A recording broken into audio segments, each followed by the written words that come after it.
এই ড্রেসটা পরে আজকে তোমাকে অনেক সুন্দর লাগছে। আম্মু তুমি এখনো অফিসে যাওনি? আর পাশের এই আঙ্কেলটা কে আম্মু? তুমি সব কি বলছো মা? কে তোমার আম্মু? তুমি তোমার আম্মু। আর পাশের আঙ্কেলটা কে? ওনার সাথে তো কোনোদিন আমার পরিচয় করে দাওনি। না না মা, দেখো তোমার কোথাও ভুল হচ্ছে। আমি তোমার আম্মু না। আর তুমি কে? আম্মু আমি তো তোমার তানিশা, তুমি কি আমাকে চিনতে পারতেছো না? আরে দেখো না কার বাচ্চা না কার বাচ্চা, আমাকে কেন যে আম্মু বলছে।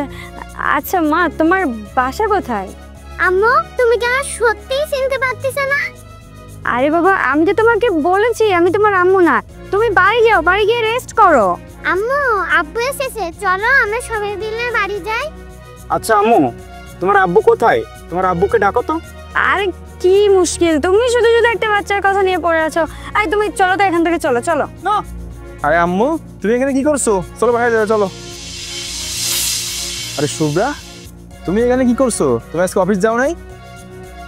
না মানে এখানে এসেছিলাম কফি খাওয়ার জন্য। এক্সকিউজ মি, আপনারা কি একে অপরকে চেনেন? হ্যাঁ মানে আসলে আমরা তো একই অফিসে জব করি, ও আমার কলিগ, তাই রাস্তায় দেখা হলো, তাই একটু কথা বলছে আর কি।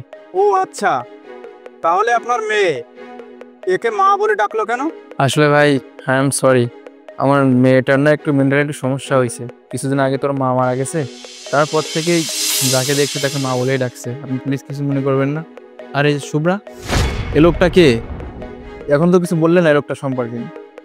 ভাই আমি বলছি, ও আমার গার্লফ্রেন্ড, ওর সাথে 2 বছর ধরে রিলেশন চলছে। তাছাড়া সামনের মাসে আমরা বিয়ে করছি, আর সব বিয়ের কেনাকাটাও শেষ।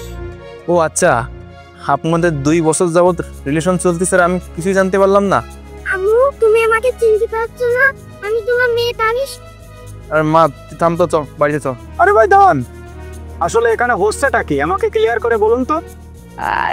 না মানে আমি না তোমাকে একটা সত্য গোপন করেছি, তোমাকে কখনো বলাই হয়নি। আসলে কাবির হচ্ছে আমার হাজব্যান্ড, আর তানিশা আমার মেয়ে। কি? তুমি আমার সাথে চিট করেছো? তুমি আমার সাথে ভালোবাসার অভিনয় করেছো? তুমি আমাকে বিয়ে করতে চেয়েছো? আর তোমার মেয়ে আসে তোমাকে আম্মু আম্মু করে ডাকলো, তাও তুমি অস্বীকার করলে? তোমার মতন জঘন্য নারীর সাথে প্রেম করে আমি খুব অন্যায় করেছি। আজকের পর থেকে তুমি আমার সাথে কোনো যোগাযোগ করার চেষ্টা করবে না। আমার সাথে প্রতারণা করার দায়ে তোমার নামে আমি মানহানির মামলা দিব। যত সব ফালতু মেয়ে। শুভ্রা, দেখেছো, কাউকে ঠকালে না একদিন না একদিন নিজেকে ঠকতে হয়। তুমি আমার সাথে যে কাজটা করেছো না, একদম ঠিক করো না। না মানে দেখো কাবির, আমি যেটা করেছি ভুল করেছি। না না আমি অন্যায় করেছি, আমি তোমাকে কথা দিচ্ছি আমি আর কখনো এমন কাজ দ্বিতীয়বার করবো না। প্লিজ তুমি আমাকে মাফ করে দাও। এই শাট আপ, একটা কথা বলবে না। তোমার ওই মুখ থেকে আমি একটা কথা শুনতে চাই না। তুমি আমার মেয়েকে অস্বীকার করেছো, 2টা বছর ধরে তুমি আমাকে ধোকা দিছো। আমার পিঠ পিছে তুমি এই পরপুরুষের সঙ্গে প্রেম করছো। হ্যাঁ, আরে যে মেয়ে নিজের স্বামী বাচ্চাকে বাসায় রেখে এসে অন্য একটা পুরুষের সঙ্গে এখানে লঙ্গলীলা করতে পারে, আর যাই হোক সে মেয়ে তো সংসার করে না, তোমাদের মতো মেয়েদেরকে না দিবালোকে পাথর মেরে করা উচিত।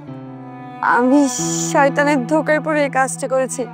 হ্যাঁ, তোমাকে আমি ক্ষমা করতে পারি, কিন্তু ক্ষমা করলেও না আজকের পর থেকে তোমার মতো মেয়ের সাথে আমি সংসার করতে পারবো না।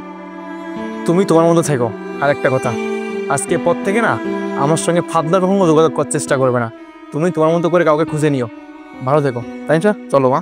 বাবা দাও, এই যে চরিত্রহীন মহিলা, বাচ্চা জন্ম দিলেই না মা হওয়া যায় না। মায়ের দায়িত্ব কি এটাকে জানতে হয়। শোনেন, এখানটায় দাঁড়িয়ে আমরা একটা ফ্রিতে জ্ঞান দিয়ে দিলাম, ভবিষ্যতে আপনার কাজে লাগবে। এরপরে যখন অন্য ঘরে গিয়ে একটা বাচ্চার মা হবেন না, তার আগে জেনে নেবেন মা হবার দায়িত্বটা কি। বাবা চলো এখান থেকে।